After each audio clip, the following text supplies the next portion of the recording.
राधे राधे, हरे कृष्णा। धर्मराज युधिष्ठिर कहने लगे कि हे भगवान, मैंने मार्गशीर्ष कृष्ण एकादशी अर्थात उत्पन्ना एकादशी का सविस्तार वर्णन सुना। अब आप कृपा करके मुझे मार्गशीर्ष माह के शुक्ल पक्ष की एकादशी के विषय में भी बतलाइए। इस एकादशी का क्या नाम है तथा इसके व्रत का क्या विधान है?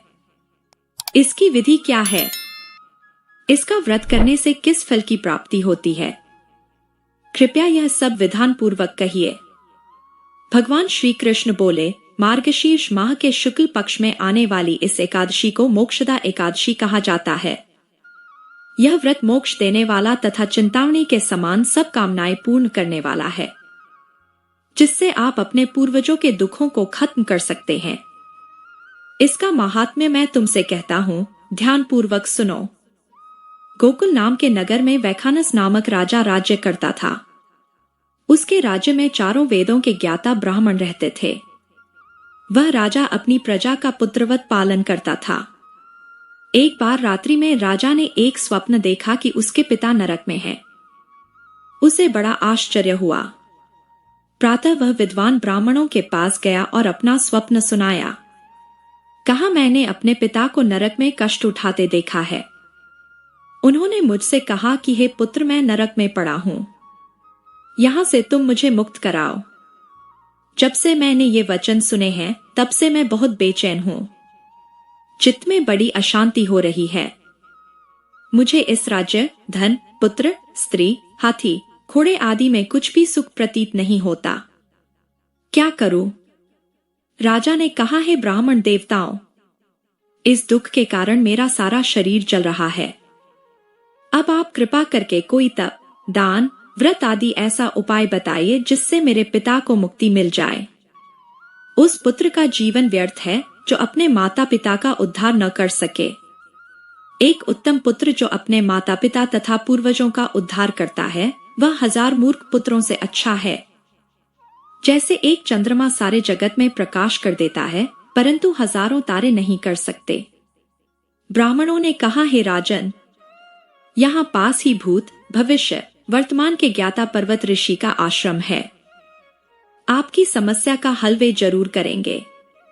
ऐसा सुनकर राजा मुनि के आश्रम पर गया। उस आश्रम में अनेक शांत चित्त योगी और मुनि तपस्या कर रहे थे। उसी जगह पर्वत मुनि बैठे थे। राजा ने मुनि को साष्टांग दंडवत किया। मुनि ने राजा से सांगोपांग कुशल पूछी। राजा ने कहा कि महाराज, आपकी कृपा से मेरे राज्य में सब कुशल हैं, लेकिन अकस्मात मेरे चित्त में अत्यंत अशांति होने लगी है। ऐसा सुनकर पर्वत मुनि ने आंखें बंद की और भूत विचारने लगे। फिर बोले, हे राजन, मैंने योग के बल से तुम्हारे पिता के कुकर्मों को जान लिया है। उन्होंने पूर्व जन्म में कामातुर होकर एक पत्नी को रति दी, किंतु सौत के कहने पर दूसरी पत्नी को ऋतुदान मांगने पर भी नहीं दिया। उसी पापकर्म के कारण तुम्हारे पिता को नरक में जाना पड़ा। तब राजा ने कहा, इसका कोई उपाय बताइए। मुनि बोले, हे राजन, आप मार्गशीर्ष एकादशी का उपवास करें और उस उपवास के पुण्य को अपने पिता को संकल्प कर दें। इसके प्रभाव से आपके पिता की अवश्य नरक से मुक्ति होगी। मुनि के ये वचन सुनकर राजा महल में आया और मुनि के कहे अनुसार कुटुंब सहित मोक्षदा एकादशी का व्रत किया। इसके उपवास का पुण्य उसने पिता को अर्पण कर दिया।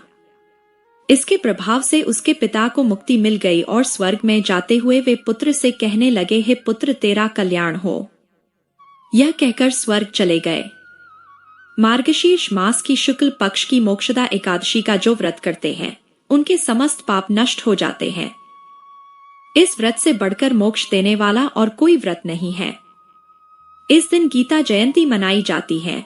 साथ ही यह धनुर्मास की एकादशी कहलाती है। अतः इस एकादशी का महत्व कई गुना और भी बढ़ जाता है।